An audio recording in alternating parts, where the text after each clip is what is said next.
Salam. Shalom. Puji Tuhan.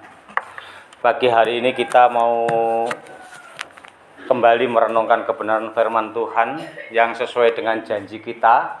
Mulai Februari kita mau belajar bersama-sama tentang yaitu akhir zaman, pewahyuan akhir zaman, yaitu di dalam Wahyu ya. Kita akan membahas satu persatu ayat demi ayat. Nah, sebenarnya pada awal Januari, tetapi ini terbalik menjadi akhir Januari. Ya puji Tuhan, kita tidak tertinggal bulan Januari, kita tetap belajar kitab Wahyu dan kita akan terus belajar kitab Wahyu untuk selanjutnya supaya kita mengerti. Untuk apa kita belajar kitab Wahyu? Karena pewahyuan dari Tuhan Yesus Kristus pada akhir-akhir zaman ini, Tuhan Yesus seringkali mengatakan waktunya sudah dekat. Ya. Apa yang dimaksud waktunya sudah dekat? Waktu pengangkatan anak-anak Allah, di mana anak-anak Allah seringkali mendengar ya dari seorang hamba Tuhan. Nah, bulan itu nanti ada suatu pengangkatan, nanti ada suatu tribulasi, katanya pengangkatan ya.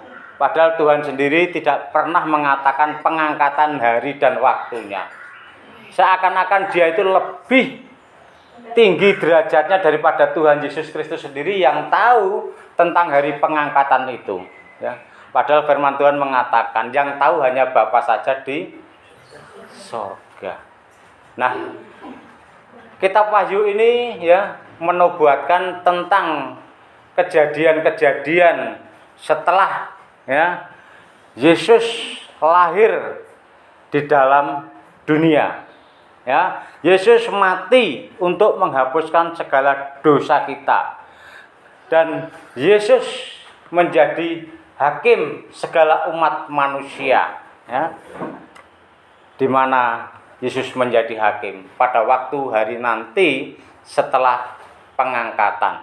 Nah, kalau sudah pengangkatan, sudah kita ketahui waktu dan tahun dan bulannya, barulah kita bisa memprediksi. Berarti kita tambahkan 3,5 tahun berarti 7 tahun kemudian adalah suatu, yaitu yang dikatakan orang-orang umum katanya hari kiamat, kedatangan Tuhan yang kedua kali. Nah, ini nanti ada suatu peperangan yang luar biasa antara pengikut-pengikut malaikat iblis dan para malaikat-malaikat Tuhan, yaitu Tuhan sendiri yang berperang untuk melawan iblis sampai iblis dikalahkan, sampai iblis dihukum ya.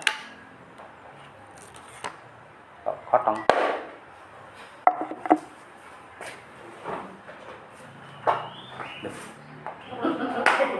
Gimana ini? Ya, puji Tuhan, mari kita baca saja di dalam Wahyu pasal yang pertama.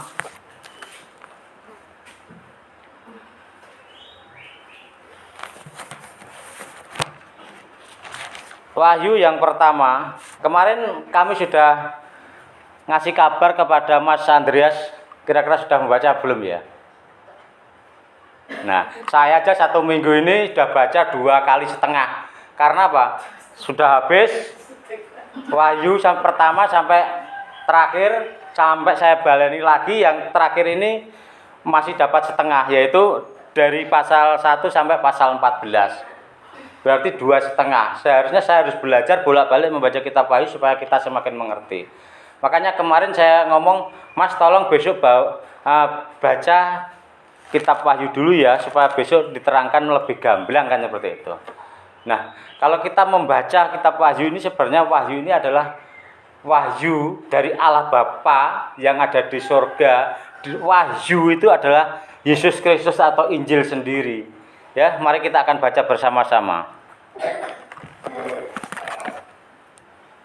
Wahyu pasal 1 sampai ayat yang ketiga, yaitu wahyu kepada Yohanes.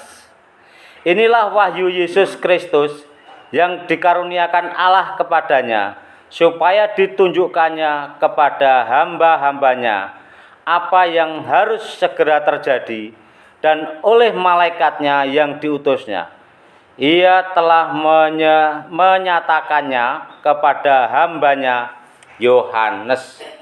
Nah, Bapak Ibu Saudara sekalian yang dikasihi oleh Tuhan, para teman-teman kami, di mana pada ayat 1 ini dikatakan seperti ini. Inilah wahyu Yesus Kristus yang dikaruniakan Allah kepadanya. Nah, yang dimaksud kepadanya itu siapa? Di sini dikatakan dengan jelas, wahyu Yesus Kristus yang dikaruniakan Allah kepadanya. Nyanyakan besar ini. Kepadanya itu adalah menunjuk kepada Yesus Kristus, kepada Tuhan Yesus Kristus. Jadi Allah mewahyukan wahyunya, ya, firman-Nya itu ditujukan kepada Yesus Kristus. Nah, untuk apa ditujukan kepada Yesus Kristus? Untuk mengemban tugas yang sudah direncanakan ketika manusia jatuh dalam dosa. Ketika manusia jatuh dalam dosa, Tuhan pernah berkata di dalam Kejadian pasal 1 ayat yang ketiga, ya.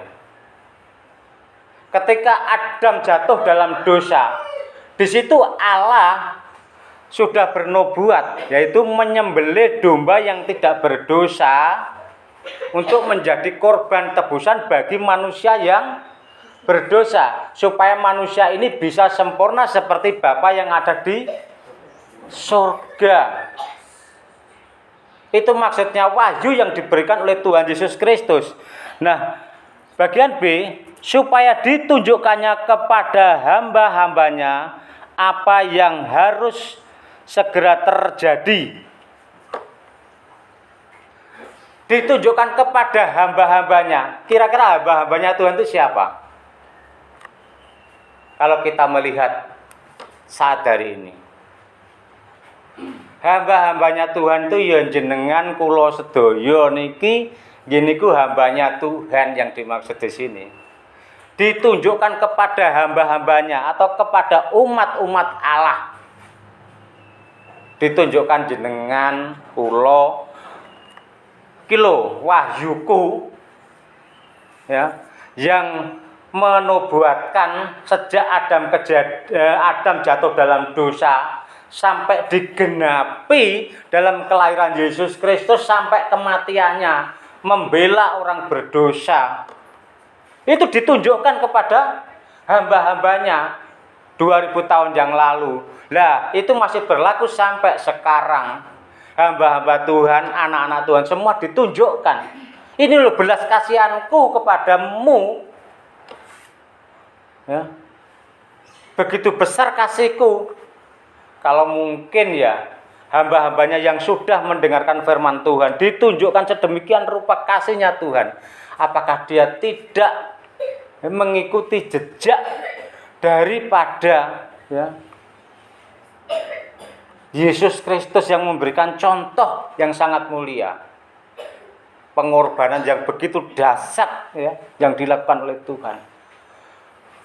Tuhan sudah tahu, ya, ketika manusia jatuh dalam dosa, meskipun berusaha seperti apapun, manusia tidak mungkin bisa sempurna, bisa kembali ke kerajaan Allah yang ada di surga tanpa melalui wahyunya, yaitu Yesus Kristus menjadi korban sembelian atau domba sembelian untuk umat-umat yang berdosa.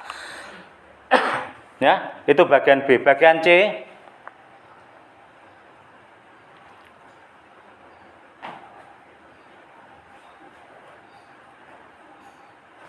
apa yang harus segera terjadi, dan oleh malaikatnya yang diutusnya ia telah menyatakannya kepada hambanya Yohanes.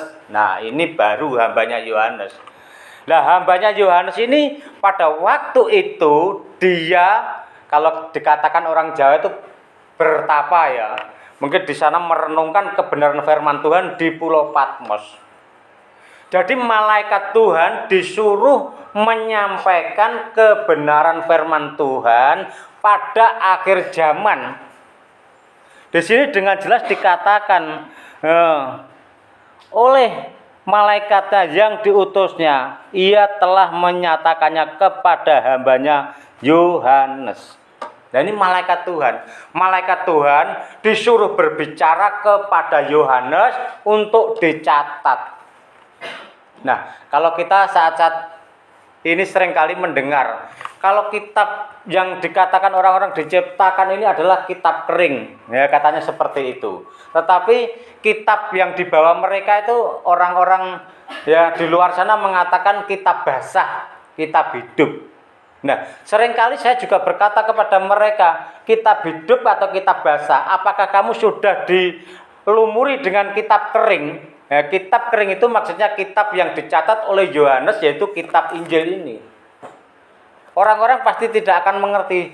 Jawaban mereka, gurunya adalah alam.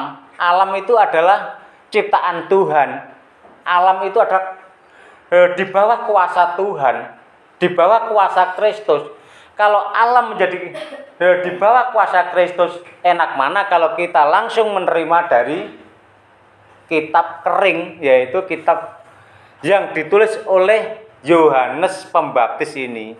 Bukan Yohanes Pembaptis, Yohanes murid Yesus Kristus yang di Pulau Patmos.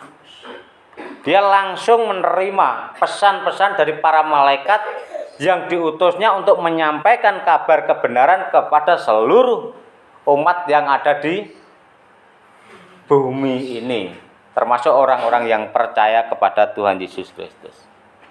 Bagaimana ketika kita mendengar kabar sukacita ini, ya, akhir zaman ini yang ditunjukkan melalui hambanya, yaitu Yohanes Pembaptis. Dan sekarang kita sudah mendengar, kita sebenarnya sudah menjadi hamba-hambanya daripada Tuhan Yesus Kristus. Yesus dengan luar biasa menyampaikan itu. Dia sendiri menyampaikan, dia sendiri yang bekerja untuk menggenapi agenda-agenda daripada Allah, rencana-rencana daripada Allah. Di mana ketika Adam jatuh dalam dosa, kita melihat banyak para nabi-nabi, ya, diturunkan ke dunia untuk mengingatkan para umat manusia yang berdosa, tetapi semuanya tidak berhasil. Hanya beberapa saja yang berhasil, seperti Henokh langsung diangkat hidup-hidup oleh Tuhan. Itulah luar biasanya Tuhan kita. Dia menunjukkan kasih-Nya ketika dia selesai dibantai, dia setelah selesai disembelih, dia disalib, bangkit dari antara orang mati. Ketika beberapa tahun kemudian dia menunjukkan kasih-Nya kepada hambanya Yohanes untuk menceritakan kembali apa yang telah dilakukannya, apa yang telah dikerjakannya. Penebusan yang luar biasa dari Tuhan Yesus Kristus. Itu adalah menjadi contoh bagi kita, supaya kita bisa mengasihi Dia lebih lagi dan lebih dalam lagi. Puji Tuhan. Kalau kita melihat ayat yang kedua, Yohanes telah bersaksi tentang firman Allah dan tentang kesaksian yang diberikan oleh Yesus Kristus, yaitu segala sesuatu yang telah dilihatnya. Nah, Yohanes ini ketika bersama-sama dengan Yesus dalam satu pelayanan, dia menyaksikan apa yang dikerjakan oleh Yesus Kristus. Ketika dia mulai melayani di rumah, perkawinan di Kanaan, dia mengikuti. Ketika dia menyembuhkan orang gila di Genesaret, dia mengikuti. Pada waktu dia menyembuhkan orang yang pendarahan, dia menyaksikan, dia selalu ikut. Orang timpang, orang lumpuh, orang sakit, semua disembuhkan. Maksudnya disembuhkan, dia menyatakan bahwa surga sudah turun pada waktu itu, yaitu melalui Yesus Kristus. Nah, barang siapa Bapak Ibu Saudara sekalian yang ada di sini pada saat hari ini, kalau Anda sekalian menerima mujizat daripada Allah yang setiap hari diberikan kepada saudara dan saya, itu berarti sorga setelah turun atas kita melalui janji-janji dari firman Tuhan, yaitu dari Yesus Kristus. Wahyu daripada Allah sesuai dalam ayat yang pertama tadi. Itulah janji-janji daripada Tuhan Yesus Kristus yang disampaikan oleh Yohanes, dan oleh Yohanes dicatat sampai saat hari ini kita mengerti bagaimana pengorbanan Yesus Kristus, bagaimana pekerjaan Yesus Kristus waktu di dunia. Itu menunjuk pada akhir zaman semua, karena banyak hamba-hamba Tuhan yang tidak paham dengan kebenaran firman Tuhan yang ada di Wahyu. Kenapa? Jarang sekali hamba-hamba Tuhan menyampaikan kebenaran dari Wahyu ini, karena katanya sulit, karena dia takut kalau membaca. Karena di sini nanti kita akan melihat hukuman-hukuman kepada para hamba-hamba Tuhan yang palsu dan benar, atau memisahkan domba-domba di antara kambing-kambing. Yang domba itu siapa? Yang kambing itu siapa? Yang domba adalah benar-benar dia menjadi anak-anak Allah yang patut dan taat. Tetapi kambing-kambing ini biasanya hanya menjual nama Tuhan. Aku diundang rono, nek ra enek angpone sing kandel aku ra budal. Kambing apa domba? Kambing. Domba itu sebenarnya sangat bodoh, Bapak Ibu saudara sekalian yang dikasih Tuhan. Kalau kita sama-sama membuat memiliki satu domba, satu kambing, kita lepas di depan sana. Mungkin di sini sudah berapa tahun, ya 1 tahun lah, kita lepas sama-sama dari jalan sana. Yang pulang pasti kambing, dombanya pasti tidak pulang. Maka dari itu Tuhan mengatakan kita itu menjadi domba. Karena domba itu tidak bisa kemana-mana kalau tidak dituntun tuannya. Nah, pada saat hari ini kita harus tetap berharap kepada Tuhan supaya kita tetap dipegang oleh Tuhan, ditunjukkan jalan. Seperti itu. Nah, kalau kambing sudah tahu jalannya, dia sok pinter, aku roh dalane kok, aku wis gak nganggep Tuhan. Aku wis ora percaya, wong aku wis roh dalane nyapu aku dituntun. Makanya kita seringkali bertemu dengan orang-orang yang tidak mau menerima kebenaran dari firman Tuhan. Nah, itu yang dikatakan kambing. Iki lho dalan sing bener. Wes ning ayat iki dengan jelas ditunjukkan bahwa Yesus Kristus adalah satu-satunya jalan untuk menuju surga atau kepada Bapa, Sang Pencipta langit dan bumi. Kenapa banyak orang yang menyangkal bahwa mereka akan memakai dalil-dalil yang lain keluar dari jalur firman Tuhan. Nah, inilah kambing. Dia sok suci, dia sok bener, ya, sok tahu jalan.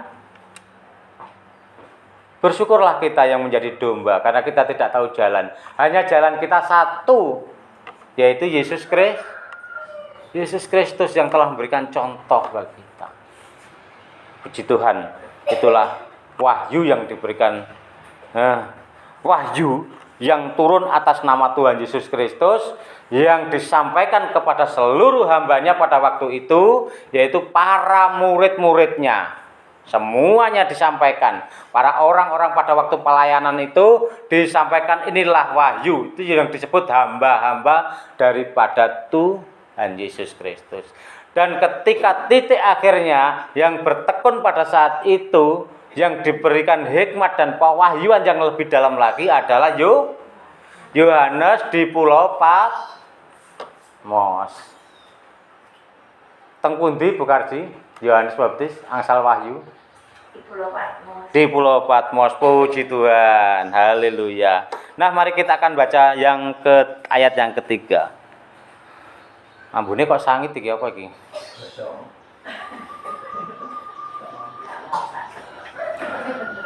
Berbahagialah ia yang membacakan, puji Tuhan. Ini yang membacakan saya sendiri ya. Ayo kita baca bersama-sama supaya kita berbahagia. Ayo. 1, 2, 3. Berbahagialah ia yang membacakan dan mereka yang mendengarkan kata-kata nubuat ini dan yang menuruti apa yang ada tertulis di dalamnya, sebab waktunya sudah dekat.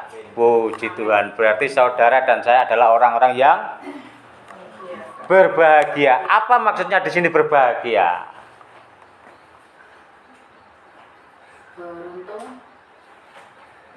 Maksudnya di sini orang-orang yang berbahagia adalah orang-orang yang terangkat sebelum penganiayaan terjadi. Yaitu masa 3,5 tahun kesusahan, 3,5 tahun. Apa itu? 3,5 tahun kesusahan besar itu. 3,5 tahun pemulihan pada waktu para nabi turun, yaitu 2 nabi turun itu. Nabi siapa itu? Elia sama Musa. Untuk memberikan kepercayaan yang penuh kepada orang-orang yang belum percaya. Bahkan pada saat Nabi Elia dan Nabi Musa turun nanti, banyak orang yang jahat akan semakin jahat, yang baik akan semakin baik.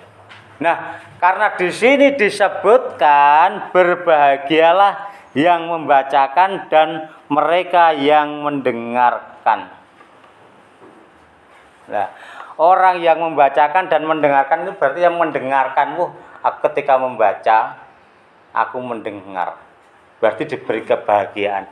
Dan seharusnya bagi orang-orang yang mendengar ini harus bagaimana? Harus melakukan. Berarti taat. Kita akan teringat perkataan Tuhan Yesus sendiri yang mengatakan, berbahagialah orang yang lapar, maka ia akan dikenyangkan. Mari kita akan melihat di dalam Matius Matius pasal yang kelima.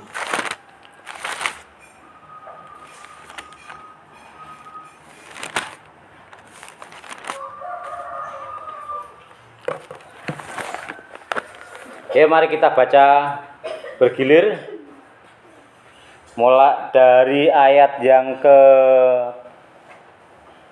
pasal 5 ayat yang ketiga sampai ayat yang ke-10.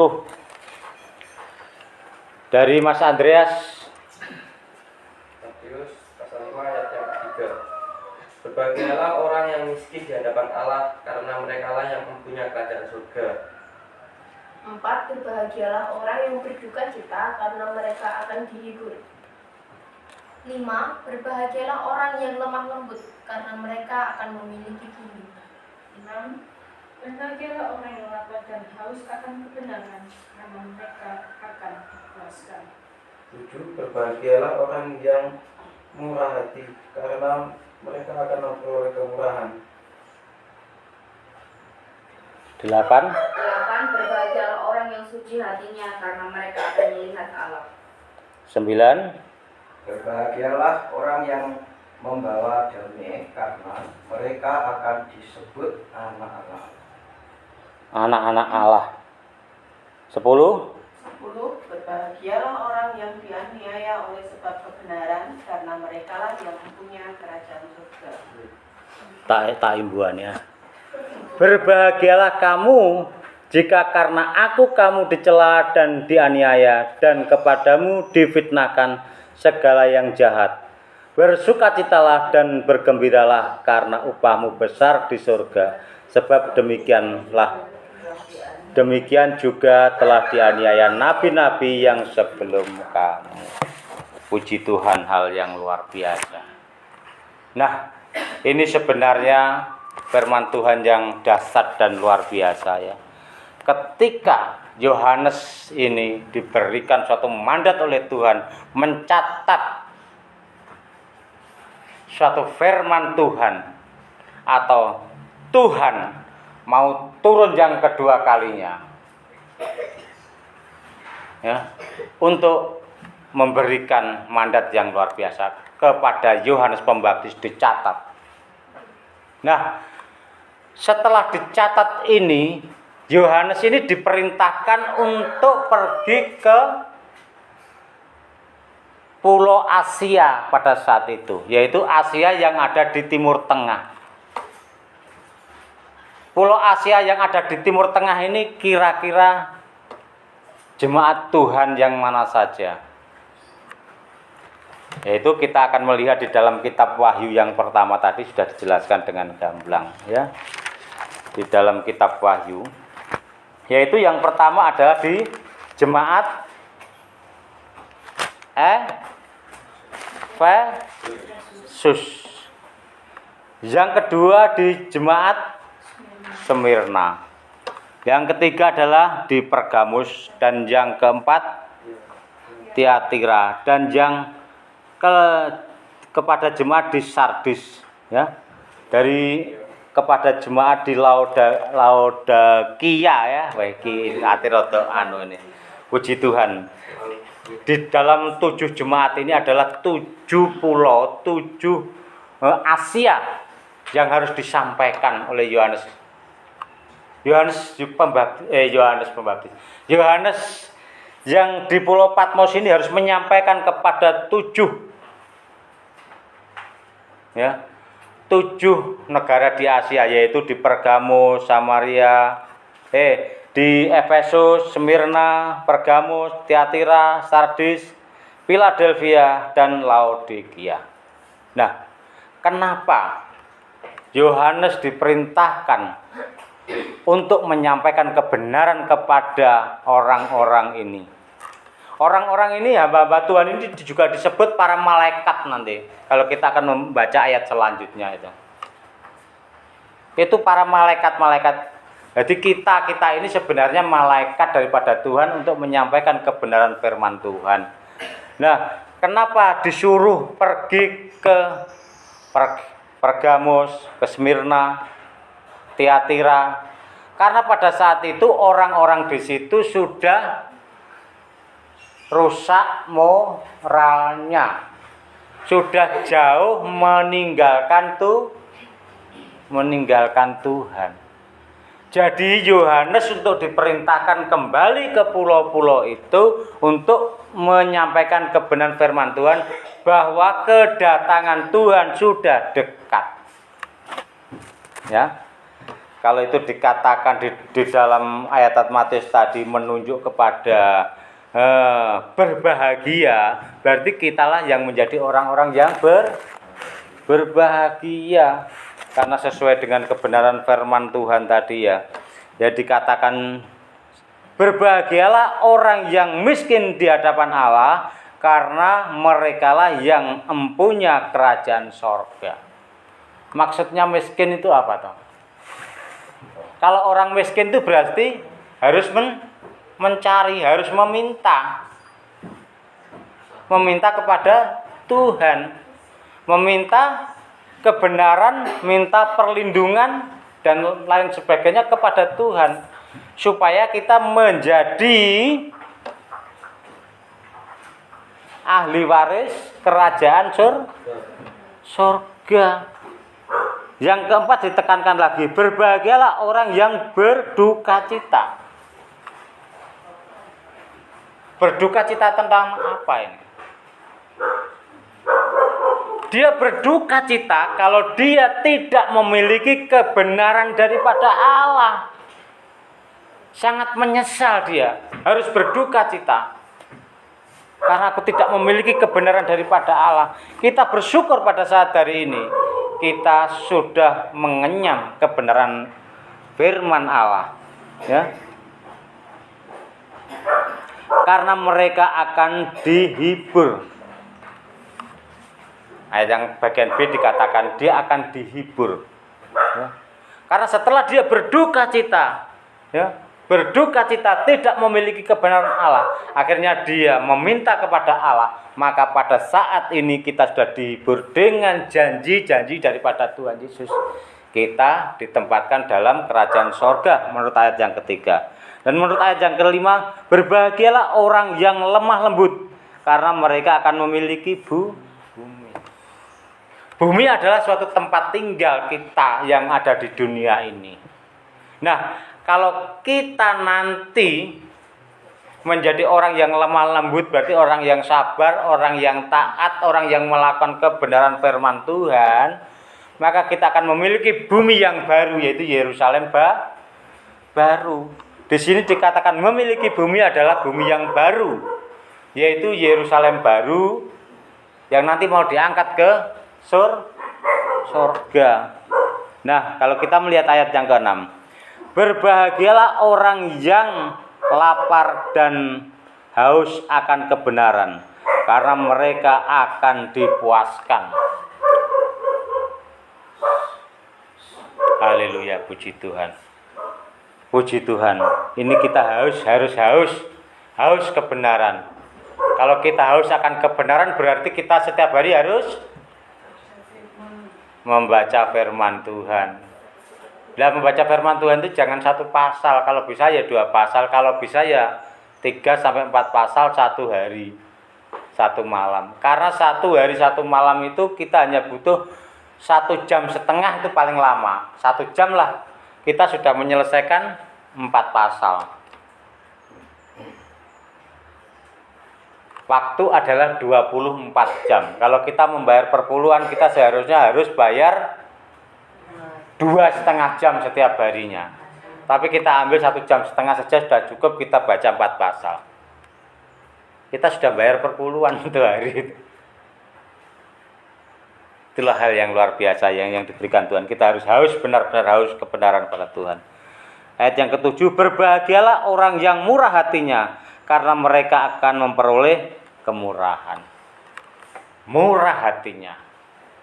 Karena apa? Kita harus murah hati. Kita sudah diberikan kemurahan oleh Tuhan. Kita sudah diberikan janji oleh Tuhan bahwa kita akan menerima suatu keselamatan yang luar biasa daripada Tuhan. Maka keselamatan itu harus kita berikan kepada orang yang belum mengerti kebenaran dan keselamatan. Ini yang dimaksud kemurahan daripada Tuhan. Nah, orang yang harus diperintahkan Tuhan harus memiliki kemurahan hati. Mosok aku menerima suatu keselamatan tak pek dhewe, ora tak sampaine karo kancaku, aku lah berkat tak pek dhewe. Kira-kira lek dipek dhewe dilumpuk nene kira-kira iso mangan kok gak ya malannya. Malah ambune gak enak, malah busuk seperti sejarahnya ketika kita melihat orang-orang di Mesir digiring Musa ke padang gurun menerima daging puyuh yang begitu banyak. Ada orang yang serakah. Tuhan mengatakan, cukuplah hari ini untuk hari ini makananmu. Tetapi ada yang sudah kenyang menyimpan, untuk besok. Ternyata besok tidak bisa dimakan ini. Maka dengan Tuhan harus diperintahkan untuk murah hati. Kalau kita kepenuhan, kita berikan kepada orang lain. Yaitu kebenaran firman Tuhan itu harus kita sampaikan. Jangan sampai saudara kita, tetangga kita menjadi korban jatuh dalam dosa, yaitu jatuh dalam neraka. Kita bersyukur pada saat hari ini kita mendengarkan kebenaran firman Tuhan yang ditulis Yohanes 2000 tahun yang lalu. Ya. Ayat yang ke-8, berbahagialah orang yang suci hatinya, karena mereka akan melihat Allah. Nah, teman-teman, saudara sekalian yang dikasihi oleh Tuhan, kenapa Tuhan berkata demikian pada waktu berkhotbah di atas bukit? Orang harus suci hatinya, supaya setiap hamba-hambanya, anak-anaknya tidak memiliki akar Apa Mbak Kris? Kepahitan. Karena akar kepahitan tidak bisa membawa hati kita yang suci, kita tidak bisa bertemu kepada Allah yang ada di surga. Kita harus lepaskan semua akar kepahitan ini. Kita harus lemah lembut, dan di sini dikatakan dengan apa? Berbahagialah orang yang suci hatinya karena mereka akan melihat Allah. Dikatakan orang yang suci hatinya, berarti dia tulus. Dia tidak mempunyai dendam. Ya. Dia tidak memihak satu di antara satunya. Dia selalu mengambil jalan tengah. Dia selalu mengambil jalan yang lurus dan benar. Kalau dia berkata A ya A, kalau B ya B. Tidak seleot kanan dan seleot kiri. Karena orang yang seleot kanan dan seleot kiri berarti tidak tulus. Itu namanya penipu. Penipu itu tidak mempunyai kesucian hati, ya. Aku tak ngapusi Mas Pi ku ben kenek. Tak jak anduk sego pecel. Carane piye ya? Nah, itu berarti menipu. Ya kalau tidak menipu bagaimana? Ya terus terang Mas Pi, duit piro Mas Pi? Aku gak ada duit. Nah, itu sego pecel. Ning kono Mas Pi. Lah, berarti kan terus terang. Nah, akhirnya Mas Pi, aku duduk 10.000 tok pasan bungkus Mas Pi. Kuwi kok ora teh aku ngono ya. Seperti itu. Ya tulus itu namanya suci, dan terus terang ya. Jadi tidak kayak akhirnya jadi kan banyak orang ingin ngajak temannya ke warung, banyak alasan yang dibikin. Aku sing orang ini, sing ini duit kuning kono kan seperti itu. Bohong orang di duit yang ngomong orang di duit kan seperti itu. Ya, itu namanya hati yang suci, terus terang, tidak menipu ke kanan dan ke kiri. Dengan alasan Mas Pi, duitku mung dompetku keri ya. Aku ora nggo duit. Sampeyan duwe duit gak Mas Pi? Ayo tuku sego pecel. Bohong ta niki. Padahal masih digawa dompete ra nek duwite. Nah, inilah. Makanya Tuhan menekankan supaya hati kita itu suci. Jangan berbohong. Karena orang yang suci akan melihat apa Mbak Epen? Melihat Allah. Ayat yang ke-9, berbahagialah orang yang membawa damai karena mereka akan disebut anak-anak Allah. Anak-anak Allah itu seringkali membawa damai. Seperti Tuhan Yesus pada waktu diwahyukan oleh Allah. Allah mewahyukan Tuhan Yesus Kristus turun ke dalam dunia untuk membawa dampak damai, sukacita dan sejahtera. Buktinya apa? Tuhan Yesus membawa damai. Salah satu saja. Ayo, buktinya apa? Salah satunya Tuhan Yesus membawa kedamaian di bumi. Padahal banyak kedamaian yang dibawakan oleh Tuhan Yesus. Satu saja. Kira-kira pada waktu itu enek wong sing gawe kisruh sak pulau. Tetapi Tuhan Yesus datang, ketika Tuhan Yesus datang damai pulau itu. Ada di suatu perkawinan, kisruh luar biasa. Ketika Tuhan Yesus datang damai. Mujizat. Ketika di kana ada suatu perkawinan yang luar biasa, kehabisan anggur, ruwet kabeh wis, tidak membawa damai. Iki piye iki anggur entek iki. Tetapi ketika Tuhan Yesus datang, air biasa dijadikan anggur yang baik. Lah ketika itulah banyak orang memuji pengantin laki-lakinya, bukan memuji Tuhan Yesus. Anggur dari mana ini pengantin ini bisa menyimpan anggur yang terbaik. Demikian pula pada waktu di pulau Getserang. ada orang gila, ya, di suatu pulau, ya, tidak ada orang yang dapat menjinakkan. Meskipun dijinakkan, tetap saja di rantai-rantainya putus. Tetapi ketika Tuhan Yesus datang, damai, ya, pulau itu. Karena orang itu sudah disembuhkan, bahkan akan mengikuti Tuhan Yesus Kristus. Inilah hal yang luar biasa, ya. Jadi kita yang menjadi anak-anak Allah, menjadi hamba-hamba Tuhan Yesus Kristus, kita harus menjadi orang damai juga, ya, puji Tuhan. Ayat yang ke-10, berbahagialah orang yang dianiaya oleh sebab kebenaran, karena merekalah yang empunya kerajaan sorga. Nah, Bapak Ibu sekalian yang dikasihi oleh Tuhan, seringkali kalau kita menginjil ke sana kemari, kita seringkali dilecehkan. Kita ditantang dengan pertanyaan-pertanyaan yang luar biasa. Itu masih enak dengan pertanyaan-pertanyaan yang seperti itu. Coba kalau kita melihat di daerah-daerah lain, sebagai aktivis, banyak yang disiksa, banyak yang dibunuh. Bahkan saya pernah melihat videonya, seorang aktivis langsung hidup-hidup diseset dari sini, dilepas gini kulitnya. Ada yang dipotong lehernya. Itu yang menjadi empunya kerajaan sorga besok. Itu adalah hal yang sudah ditentukan untuk menjadi korban, untuk dianiaya. Sesuai dengan kebenaran firman Tuhan. Berbahagialah orang yang dianiaya oleh sebab kebenaran, karena merekalah yang empunya kerajaan sorga. Itu janji Tuhan, orang-orang yang dianiaya. Tetapi saya seringkali berdoa, Tuhan lalukanlah itu daripadaku. Saya tidak kuat Tuhan.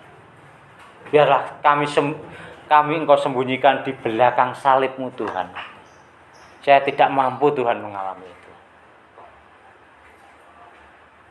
Saya seringkali berdoa seperti itu. Tengah malam saya berdoa, Tuhan, kalau saya seperti itu Tuhan, jelas saya tidak mampu Tuhan. Saya memohon kepadamu Tuhan, sembunyikan aku Tuhan di balik salib-Mu. Dan kita senantiasa berdoa, maka pada waktu akhir di dalam setiap kita ibadah, kita minta kepada Tuhan suatu ketopong keselamatan, suatu senjata-senjata daripada Allah. Dan kita juga meminta suatu perlindungan daripada Tuhan, yaitu melalui doa-doa Yasbes. Kita sangat bersyukur pada saat hari ini mendengarkan kebenaran firman Tuhan. Kita berbahagia pada saat hari ini. Ayat yang ke-11, berbahagialah kamu jika karena aku kamu dicela dan dianiaya, dan kepadamu difitnahkan segala yang jahat. Nah, saudara-saudara sekalian yang dikasihi oleh Tuhan, pernahkah saudara-saudara sekalian pada waktu menginjil dihina? Yang dihina mesti Tuhan kita. Ya, dihina Tuhan kita, bukan kita. Oh, melu Yesus matinya disalib. Batang kan seperti itu. Karena dia tidak mengerti apa yang dilakukan Yesus Kristus itu. Yang dilakukan Tuhan Yesus itu adalah untuk menebus, ya, menghapuskan segala dosa kita. Tetapi mereka salah paham, mereka tidak mengerti. Maka dia seakan-akan benar, dia menghina kita. Dia menghina. Makanya dia dikatakan kambing, dia sok benar, dia sok tahu, dia sok mengerti. Kita sangat berbahagia pada saat hari ini karena kita menjadi domba. Domba itu pasti mengandalkan gembalanya. Nah, gembala kita siapa? Tuhan Yesus. Kita sangat bersyukur. Bersukacitalah dan bergembiralah karena upahmu besar di surga. Sebab demikian juga telah dianiaya nabi-nabi yang sebelum puji Tuhan. Sebelum kita pada waktu sebelum Tuhan Yesus itu juga banyak nabi-nabi yang dianiaya. Apalagi ketika Tuhan Yesus datang ke dunia untuk menyampaikan kebenarannya, untuk mengerjakan agenda daripada Allah, untuk menghapuskan segala dosa manusia, dia dihina. Dia dihakimi oleh orang-orang dunia. Tetapi penghakiman orang-orang dunia tidak menemukan satu titik kesalahan pun. Tidak menemukan. Tetapi oleh orang-orang dunia dipaksa, salibkan dia, salibkan dia. Nah, orang-orang ini dipakai oleh iblis. Nah, ketika Yesus Kristus mati di kayu salib, iblis sangat bangga sekali. Dan orang-orang di situ sangat bangga. Aku menang. Yesus Kristus sudah mati di kayu salib. Tetapi ketika kebangkitan Tuhan Yesus Kristus yang hari yang ketiga, menangislah iblis. Bahwa ini adalah Yesus Kristus benar-benar anak Allah yang menjadi hakim seluruh umat manusia, bahkan yang akan merantai dia besok pada akhir zaman untuk menghukum iblis dan manusia yang mengikuti iblis itu. Dihukum di dalam neraka untuk selama-lamanya. Ini baru sadar iblis. Kesadaran iblis terlambat. Ya, terlambat. Dia membunuh supaya pikiran mereka supaya tidak tersebar lagi ajaran-ajaran agenda dari Allah, tidak bekerja untuk umat manusia, tidak berjalan bagi hamba-hambanya. Tetapi Allah mempunyai agenda yang ditetapkan dan harus dikerjakannya sendiri, yaitu melalui anaknya yang tunggal, Yesus Kristus. Ketika dia mati disalib, bangkit 3 hari, dia angkat ke sorga, disaksikan oleh orang banyak. Barulah ya, heboh dunia. Ketika disalibkan aja sudah membuat heboh, yaitu ada gempa bumi. Ya. Apalagi ketika kebangkitan Tuhan Yesus naik ke sorga, juga disaksikan oleh orang banyak, lebih heboh lagi. Ya. Itulah kita sangat bersyukur pada saat hari ini. Kita dikatakan oleh Yohanes di sini, yang di dalam ayat yang ketiga tadi, berbahagialah ia yang membacakan dan mereka yang mendengarkan kata-kata nubuat itu. Itu yang dimaksud ya, pada waktu itu adalah hamba-hamba Tuhan, murid-murid Tuhan Yesus Kristus, dan Yohanes Pembaptis. Dan pada saat hari ini yang disebut pendengar, pembaca, itu adalah kita sendiri. Yang berbahagia adalah kita. Kalau kita sudah dikatakan berbahagia, kita harus taat. Supaya kita menjadi anak-anak kerajaan Allah. Yaitu yang berbahagia di sini dijelaskan, yaitu orang-orang yang masuk dalam kerajaan surga. Terima kasih, puji Tuhan.